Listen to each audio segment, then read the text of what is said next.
Everyone, welcome back to the Samajik Guru channel. आज हम करने जा रहे हैं क्लास 10th के कंप्यूटर का सैंपल पेपर 1 जो कि फाइनल टर्म के लिए है। एग्जाम्स के पॉइंट ऑफ व्यू से बहुत ही ज्यादा इम्पोर्टेंट है, तो वीडियो को बिल्कुल भी स्किप मत करना और वीडियो के एंड तक बने रहना। और इसके अलावा हम लोगों ने मॉडल टेस्ट पेपर जो है वो भी अपलोड किया हुआ है, उसे भी जाकर जरूर चेकआउट करें। ठीक है, तो आइए वीडियो स्टार्ट करते हैं। सबसे पहले देख लेते हैं हमारा पेपर पैटर्न जो है वो क्या होने वाला है। तो बच्चों, जो पेपर है आपका वो 50 मार्क्स का होगा और टाइमिंग जो है वो आपको 2 घंटे की दी जाएगी। ठीक है, यहाँ पे 3 आवर्स लिखा है बट 2 आवर्स की टाइमिंग जो है वो आपको दी जाएगी। जो पार्ट ए है उसमें 20 ऑब्जेक्टिव टाइप क्वेश्चन रहेंगे, जिसमें जो है वो आपको मल्टीपल चॉइस क्वेश्चन यानी कि एमसीक्यू जो है वो पूछे जाएंगे। छह जो है वो आपसे जो है वो फिलअप्स पूछे जाएंगे। और इसके अलावा जो 8 क्वेश्चन है उसमें फुल फॉर्म्स पूछी जा सकती है, ट्रू फॉल्स पूछे जा सकते हैं, और ये सारे क्वेश्चन जो है वो एक एक नंबर के हैं। ठीक है, जो पार्ट बी है उसमें आपसे जो है वो क्वेश्चन नंबर 4 से लेकर क्वेश्चन नंबर 9 तक, ठीक है, आपसे जो है वो 6 क्वेश्चन पूछे जाएंगे 3-3 नंबर के। और पार्ट सी में 2 लॉन्ग क्वेश्चन पूछे जाएंगे जिसमें कि आपको इंटरनल चॉइस जो है वो भी दी जाएगी। ठीक है, तो सबसे पहला जो मल्टीपल चॉइस क्वेश्चन हमसे पूछा गया है कि which of the following is not an example of Google's online office tool. इसमें से कौन सा जो है, इसमें एग्जांपल जो है वो गूगल ऑनलाइन ऑफिस टूल का नहीं है। ठीक है, तो सी ऑप्शन जो है यानी कि ओपन ऑफिस राइटर जो है वो इसका आंसर होगा। ठीक है, इसके अलावा जो नेक्स्ट क्वेश्चन है, dash is the text which contain links to other web pages. ठीक है, तो लिंक है ताकि हम दूसरे वेब पेजेस पर जो है वो मतलब कनेक्ट कर सके, तो वो क्या होता है, हाइपर टेक्स्ट। ठीक है, अगला जो क्वेश्चन हमसे पूछा गया है वो है which of the following form control is used to accept multiple lines of text in the web page. तो मल्टीपल लाइंस को एक्सेप्ट करने के लिए, ठीक है, फॉर्म के अंदर कौन सा जो है वो इसमें से आप यूज करोगे, तो वहां पर जो है वो टेक्स्ट एरिया का इस्तेमाल जो है वो किया जाता है। ठीक है, जैसे हम लोग एड्रेस जो है वो बनाते हैं, है ना, एड्रेस जब हमने लिखना होता है फॉर्म में, तो उसके लिए हम टेक्स्ट एरिया करके बताते हैं कितने रोज और कितने कॉलम्स जो है वो हमें चाहिए। ठीक है, अगला जो क्वेश्चन है वो है dash refers to keeping several program in different parts of the main memory at the same time and executing them concurrently. ठीक है, तो ये जो है वो काफी सारे प्रोग्राम्स को जो है इन different parts of the main memory at the same time, एक ही टाइम पर जो है वो काफी सारे प्रोग्राम्स को कीप मतलब अपने पास रखता है। ठीक है, और उसको एग्जीक्यूट करता है, तो इसको जो है वो क्या बोला जाता है, मल्टी प्रोग्रामिंग। ठीक है, अगला क्वेश्चन है dash are rectangular areas which are meant for inserting graphics and text. तो इसके अंदर जो है वो ग्राफिक्स और टेक्स्ट जो है वो इंसर्ट किया जाता है। ठीक है, तो इसको क्या बोलते हैं, फ्रेम्स। अगला क्वेश्चन है choose an application used to design and produce attractive advertising and promotional material. तो एडवर्टाइजिंग और प्रमोशनल मटेरियल के लिए कौन सा एप्लीकेशन आप इसमें से यानी कि कौन सा ऐप यूज करोगे, तो आप करोगे पब्लिशर का। ठीक है, अगला जो क्वेश्चन है वो फिल इन द ब्लैंक्स का है और इसमें पूछा गया है dash is a free online word processor. ठीक है, ऑनलाइन है और वर्ड प्रोसेसर है, तो ये कौन सा हो गया, गूगल डॉक्स। Google docs. अगला जो क्वेश्चन है वो है in dash list all the list items are marked as bullet.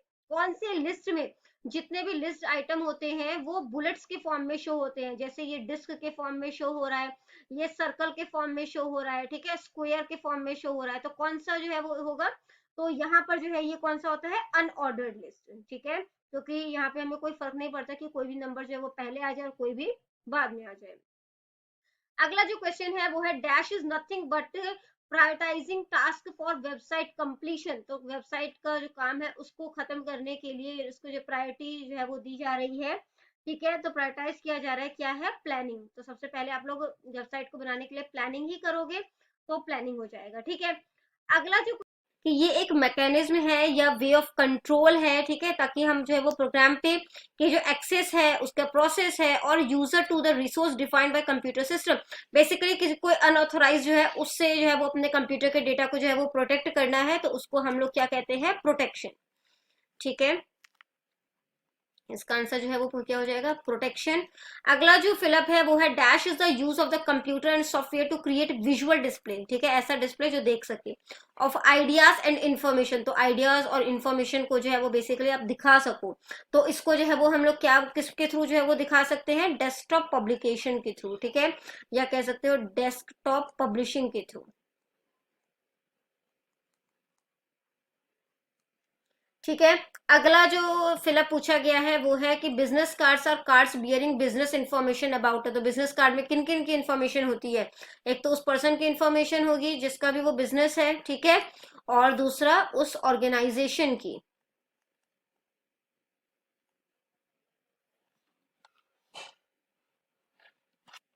ठीक है, ऑर्गेनाइजेशन की। अगला जो क्वेश्चन है वो फुल फॉर्म का है, ठीक है। What is the full form of BR? तो बीआर की फुल फॉर्म क्या होती है? Break tag. ठीक है। टीटी की फुल फॉर्म जो है वो क्या होती है? Teletype text. टीडी की फुल फॉर्म क्या है? Table data. फिर डीडी जो है उसकी फुल फॉर्म क्या है? तो डीडी की फुल फॉर्म होती है डेफिनेशन डेटा। ठीक है। अगला क्वेश्चन है पीएनजी की फुल फॉर्म क्या है? तो पीएनजी की फुल फॉर्म होती है पोर्टेबल नेटवर्क ग्राफिक्स। ठीक है। नेक्स्ट क्वेश्चन को देखते हैं। इसमें बोला गया है कि WYSIWYG की फुल फॉर्म क्या है? तो इसकी फुल फॉर्म होती है what you see is what you get. ठीक है। व्हाट यू सी मतलब जैसा आपको देखोगे वैसा आपको मिलेगा। What you see is what you get. ठीक है। नेक्स्ट जो क्वेश्चन है वो है confidentially ensures that data exchange is not accessible to unauthorised user. तो अगर किसी चीज को हम कॉन्फिडेंशियल कर देते हैं, ठीक है, तो वहां पर जो है वो ये चीज जो है वो ध्यान रखी जाती है कि डेटा जो है वो अनऑथराइज मतलब जिसको आपने एक्सेस जो है वो नहीं दिया तो वो उस डेटा को इस्तेमाल जो है वो ना कर सके। ठीक है। तो ये स्टेटमेंट जो है वो बिल्कुल सही है।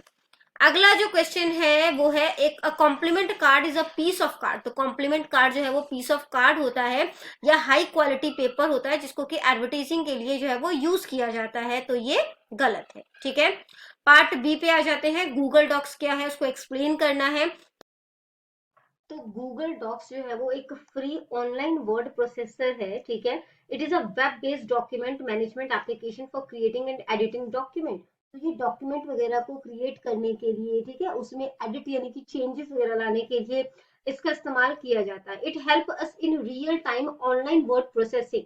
और ये जो है वो हमें ऑनलाइन रहते हुए काम करने में हेल्प करता है। Google Docs allows us to export its document file in all major file type including. तो हम डॉट डॉक्स वाला फाइल बना सकते हैं, डॉट पीडीएफ है ना, इसमें अपने फाइल जो है वो कन्वर्ट कर सकते हैं। ठीक है। अगला क्वेश्चन पूछा गया है कि right the name of software required for HTML programming. HTML programming के लिए कौन कौन से सॉफ्टवेयर की रिक्वायरमेंट होती है, जरूरत होती है, वो बताना है। तो टेक्स्ट एडिटर जो है वो नोटपैड से हो सकता है, नोटपैड प्लस प्लस या सबलाइन। ठीक है। इसके अलावा जो वेब ब्राउजर होता है वो इंटरनेट एक्सप्लोरर हो सकता है, गूगल क्रोम हो सकता है या फायरफॉक्स। ठीक है। नेक्स्ट क्वेश्चन है explain the various attributes of table tag. तो टेबल टैग के एट्रीब्यूट्स बताने हैं। Use for formatting it's background, जिसमें कि हम बैकग्राउंड को जो है वो बदलेंगे, उसमें चेंजेस लेकर आएंगे। ठीक है। तो table background can be formatted using the attribute of. तो टेबल टैग का इस्तेमाल किया जाता है इसके लिए। ठीक है। We can set table background using. तो टेबल का जब हमें बैकग्राउंड जो है वो चेंज करना है तो उसके लिए हम क्या कर सकते हैं, एक तो होगा कि बैकग्राउंड कलर चेंज करें। ठीक है। तो उसके लिए हम टेबल बीजी कलर, कलर की स्पेलिंग का ध्यान रखना है, ये यू नहीं आएगा, ये अमेरिकन इंग्लिश का इस्तेमाल जो है वो किया जाता है। ठीक है। तो COLOR आएगा इज इक्वल टू, और यहाँ पर जो है वो डबल कोट में रेड जो है वो लिख दिया। अगर मैंने रेड करना है, पिंक करना है तो पिंक लिख दो। और यहाँ पर जो भी आपका जो है वो टेक्स्ट है वो आएगा, और लास्ट में जब हम टेबल को क्लोज करेंगे तो वो टेबल क्लोज हो जाएगा। ठीक है। इसके बाद आता है कि बैकग्राउंड इमेज जो है वो लगाना चाहते हो आप। ठीक है। तो उसके लिए आपने क्या करना है, टेबल बैकग्राउंड और वहां पर इमेज जो का नाम जो भी है वो आपने लिख देना है, और उसके बाद अपना टेबल बनाकर टेबल को क्लोज कर दोगे। ठीक है। या तो ये क्वेश्चन अटेम्प्ट करना था, या अगला क्वेश्चन है कि ऑर्डर्ड लिस्ट क्या है। Right the name of tags and attribute for creating ordered list. तो कौन कौन से एट्रीब्यूट का इस्तेमाल किया जाता है ऑर्डर्ड लिस्टिंग के लिए। ठीक है। तो ऑर्डर्ड लिस्टिंग को जो है वो नंबर्ड लिस्ट भी बोलते हैं, क्योंकि बेसिकली बच्चों इसमें जब हमें जो है वो किसी चीज को 1 2 3 के फॉर्म में या ABC के सीक्वेंस में, कैपिटल ABC या रोमन नंबर जो है उसमें अगर हमें शो करना हो, ठीक है, तो इस इन सब के लिए जो है वो हम ऑर्डर लिस्ट का इस्तेमाल करते हैं, और इसको नंबर्ड लिस्ट भी कहा जाता है। ठीक है। Because it displays list of item in the numbered format, क्योंकि नंबर के फॉर्मेट में जो है वो दिखाता है, ठीक है। और these list are used when the order of the items in the list is important. यहाँ पर जो है जब ऑर्डर जैसे क्लास की पोजीशन होगा, ठीक है, तो पोजीशन अगर बच्चों की निकालनी है तो मैटर करता है ना कि उसका नाम सबसे ऊपर लिखा है कि सेकंड नंबर पे लिखा है, ठीक है। तो जहां पर जो है वो मतलब कि आइटम का ऑर्डर क्या है, ठीक है, सीक्वेंस क्या है, वो मैटर करेगा, तो वहां पर ऑर्डर लिस्टिंग का इस्तेमाल किया जाएगा, ठीक है। इसके लिए बेसिकली OL टैग का जो है वो इस्तेमाल किया जाता है। LI जो है वो लिस्टिंग होता है बेसिकली, ठीक है। जैसे कि यहाँ पे एक एग्जांपल दिया, एक एग्जांपल मैं आपको देती हूँ, जिसमें कि जो है वो मैंने लिख दिया कि OL टाइप, ठीक है, इज इक्वल टू, अब मैं ए की सीक्वेंस में लेना चाहती हूँ तो मैंने ए लिख दिया। उसके बाद मैंने जो है वो यहाँ पर LI लिख दिया, ठीक है। फ्रूट्स नेम जो है वो मैं यहाँ पर भी लिख सकती हूँ, यहाँ पर भी लिख सकती हूँ, मैं यहीं पर लिख देती हूँ, ठीक है। मैंने यहाँ पर लिख दिया फ्रूट्स नेम, जैसे मैं फ्रूट्स नेम जो है वो लिखना चाह रही हूँ, ठीक है। तो LI लिखकर मैंने मैंगो लिख दिया, ठीक है। फिर LI को क्लोज कर देंगे, लिस्टिंग को क्लोज कर दिया। फिर LI लिखकर मैंने एप्पल लिख दिया, फिर लिस्टिंग को क्लोज कर देंगे, ठीक है। ये स्लैश डाला हुआ है। तो जब इसका रिजल्ट आएगा तो कैसा लिखा आएगा, यहाँ पे फ्रूट्स नेम आएगा, और यहाँ पर अब मैंने यहाँ पे ABCD लिखा है ना, तो AB, ए में क्या था पहला वाला, मैंगो, और दूसरा जो है वो कौन सा फ्रूट लिया है हमने, एप्पल। तो ये इस तरीके का फॉर्मेट जो है वो बनकर आएगा, ठीक है। तो एक तो ये तो सिंपल OL टैग हो गया। अब कहाँ से स्टार्ट करना है, तो यहाँ पर जो है वो हम क्या, OL type is equal to A हो गया। अब यहीं पर मैं स्टार्ट लिख सकती हूँ, जैसे मान लो मैंने ए से नहीं स्टार्ट करना, मैंने डी से स्टार्ट करना है, तो स्टार्ट, और फिर यहाँ पर जो है वो हम जो है वो लिख सकते हैं कि है ना 5th नंबर या 6th नंबर, कहाँ से भी जहां से भी आपने स्टार्ट करना है तो वो चीज जो है वो लिख सकते हो। इसके बाद जो अगला क्वेश्चन जो है वो आपसे पूछा गया है, फॉर्म्स क्या होते हैं। तो HTML forms provides interactivity between user and website. तो यूजर और वेबसाइट के मतलब के बीच में जो है वो इंटरएक्टिविटी फॉर्म प्रोवाइड करता है। These forms are like simple form. तो ये सिंपल फॉर्म जैसे आप लोग नेट वगैरह पे भरते हो ना, बैंक बैंक के फॉर्म्स भर सकते हो या स्कॉलरशिप के फॉर्म्स भर सकते हो, तो वो फॉर्म्स जो है वो HTML पे बनाए जा सकते हैं।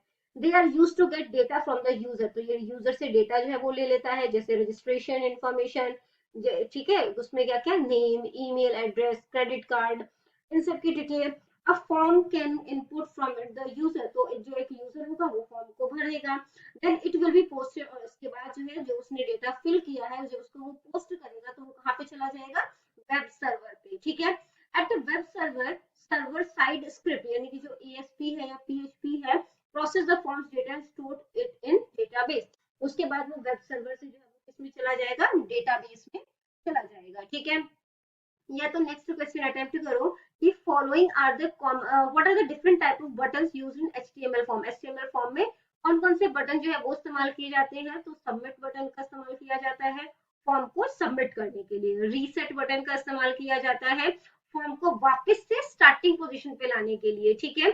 बटन का इस्तेमाल जो है, this button is used to call or run function code written in client side scripting language. तो जैसे जावास्क्रिप्ट वगैरह में अगर कोई चीज जो है वो लिखी हुई है तो उसको चलाने के लिए इसका इस्तेमाल किया जाता है। इसका image, this button is used to create a clickable button. तो यहाँ पे बटन को मतलब कि क्लिक करो, ठीक है, उसके लिए बटन के ऊपर जो है वो बैकग्राउंड जो है वो लगाई जा सकती है, ठीक है। आगे बढ़ने से पहले अगर आपको हमारी वीडियोस पसंद आती है, हमारी वीडियोस आपके लिए किसी भी तरीके से हेल्पफुल है, तो चैनल को फटाफट से सब्सक्राइब कर दो, क्योंकि यहाँ पर इस तरीके का हेल्पफुल कंटेंट अपलोड होता रहता है। नेक्स्ट क्वेश्चन नंबर 8 पर चलते हैं, व्हाट आर मार्जिन्स। की मार्जिन्स जो है वो क्या होते हैं। तो मार्जिन जो होता है वो स्पेस होता है, ठीक है, between the main content of a page and its edges. जैसे कि यहाँ पे हम एक पेज ड्रॉ कर लेते हैं, ठीक है। अब इस पेज पे हम जितनी लाइन जितना मतलब कि ऊपर से स्पेस छोड़ते हैं तो ये टॉप मार्जिन हो गया हमारा, ठीक है। इसके बाद जो हमने इस साइड से मार्जिन छोड़ा है इसको हम लोग राइट मार्जिन बोलते हैं। यहाँ से जब आप छोड़ते हो मार्जिन वो लेफ्ट मार्जिन हो जाता है, नीचे से जब मार्जिन छोड़ते हो तो वो बॉटम मार्जिन हो जाता है। मार्जिन जो होता है वो स्पेस होता है main content of a page और उसके एजेस का, ठीक है, यानी कि कॉर्नर का। The margin helps to define where a line of text begins and end. तो यहाँ पर ये जो मार्जिन है ये बताता है कि लाइन जो है वो कहाँ से स्टार्ट होगी, ठीक है, कहाँ से आप लिखना स्टार्ट करोगे और कहाँ तक आप लिख पाओगे, ठीक है। तो top margin, bottom margin, left margin और राइट मार्जिन होता है। Commonly documents margin size set to 1 inch. तो बाय डिफॉल्ट हम कह सकते हैं, ठीक है, जो मार्जिन का साइज सेट होता है वो 1 इंच होता है। Margin size can also be adjusted as per our requirement, और इसको हम अपने रिक्वायरमेंट के अकॉर्डिंग 1.5 है ना, जैसे भी हमारी रिक्वायरमेंट है उसके अकॉर्डिंग इसको सेट कर सकते हैं। ठीक है, अगला क्वेश्चन है how to start publisher using run command. Run command का इस्तेमाल करते हुए हम पब्लिशर को कैसे जो है वो स्टार्ट कर सकते हैं। तो पब्लिशर स्टार्ट करने के लिए सबसे पहले विंडो की का जो है वो बटन दबाओगे, ठीक है, और उसके साथ आर बटन को प्रेस करोगे तो आपके सामने रन कमांड बॉक्स का जो डायलॉग बॉक्स है वो ओपन हो जाएगा। ठीक है, उसमें जो है वो एमएस पब्लिशर के लिए एमएस और पब्लिशर के लिए पीयूबी जो है वो लिख दोगे, उसके बाद जो है वो एंटर करोगे। ठीक है, या जो है वो ओके बटन जो है वो प्रेस करोगे और आपके सामने जो है वो जो माइक्रोसॉफ्ट पब्लिशर है वो ओपन हो जाएगा। ठीक है, नेक्स्ट क्वेश्चन पार्ट सी का है long answer type question. Software क्या होते हैं और जो है डिफरेंट टाइप ऑफ सॉफ्टवेयर उसके बारे में हमें एक्सप्लेन करना है। तो सॉफ्टवेयर जो है वो प्रोग्राम का सेट होता है that enables a user to perform some specific task और use to operate a computer, कि जिसको इस्तेमाल करते हुए वो कंप्यूटर को ऑपरेट कर सकता है। बिना सॉफ्टवेयर के एक यूजर जो है वो कंप्यूटर पे सही तरीके से काम नहीं कर पाएगा। सॉफ्टवेयर दो तरीके के हैं, एक है एप्लीकेशन सॉफ्टवेयर और दूसरा है सिस्टम सॉफ्टवेयर। तो सबसे पहले हम लोग सिस्टम सॉफ्टवेयर की बात करते हैं। ठीक है, तो सिस्टम सॉफ्टवेयर जो है वो क्या होता है, ये कलेक्शन है सिस्टम प्रोग्राम्स का। These software are design to operate control and extend the processing capabilities of the computer itself. These software are usually written in low level computer programming language, और इसका कुछ एग्जांपल है जैसे कि operating system, language translator.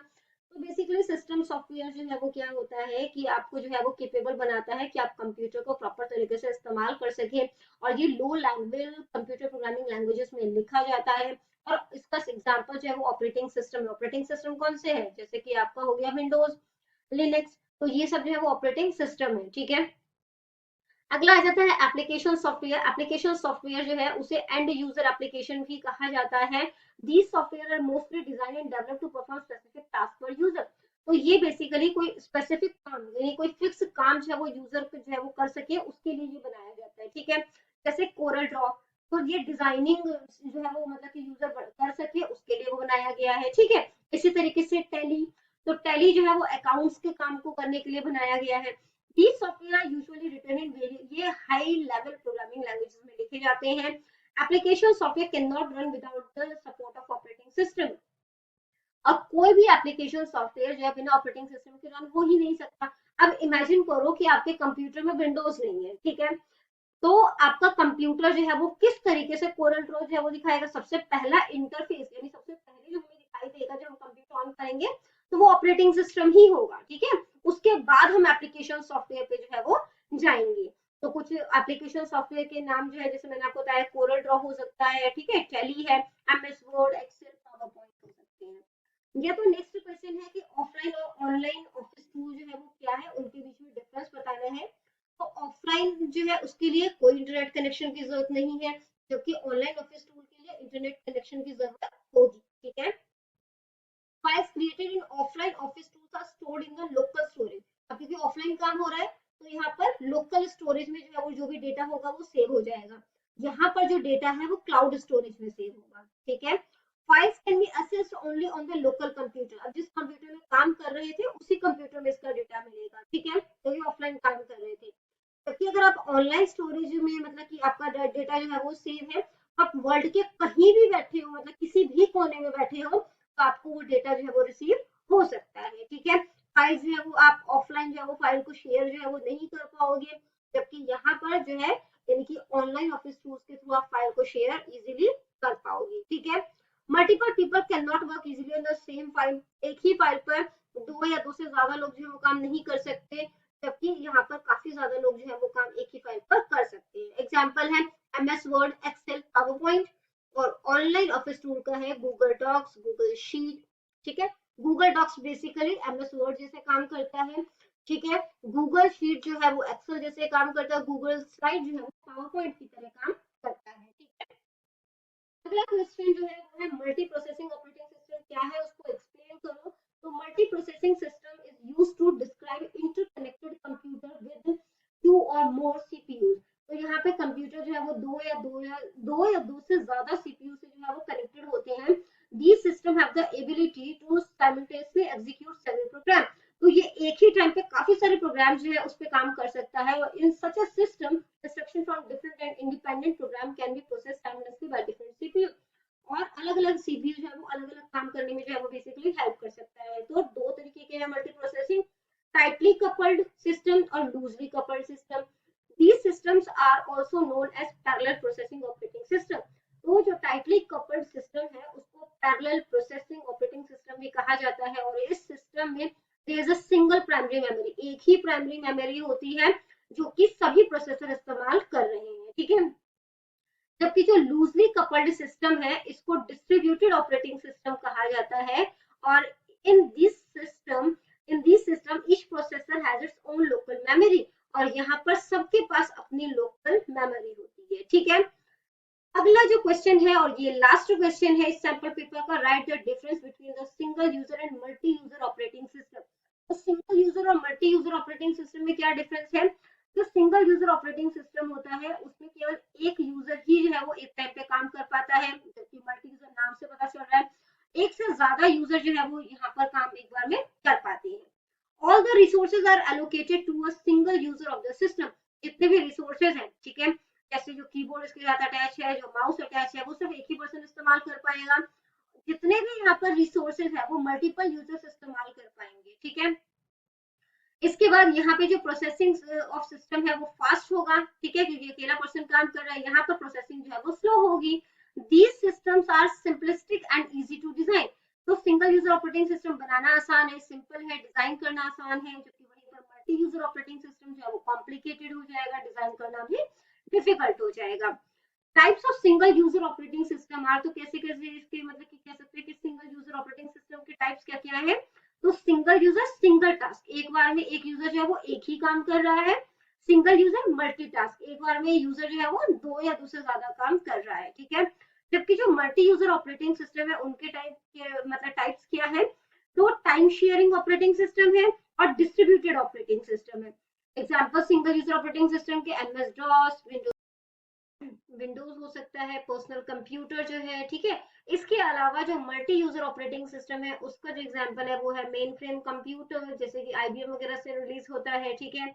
इसके अलावा Linux, Unix, तो ये सारे जो ऑपरेटिंग सिस्टम है। तो यहाँ पे हो जाती है हमारी वीडियो खत्म। इनकेस आपको कोई भी डाउट है तो आप कमेंट सेक्शन में क्वेश्चन कीजिए, आपको रिप्लाई करने की पूरी पूरी कोशिश करूंगी। Thank you very much and all the best for your exams.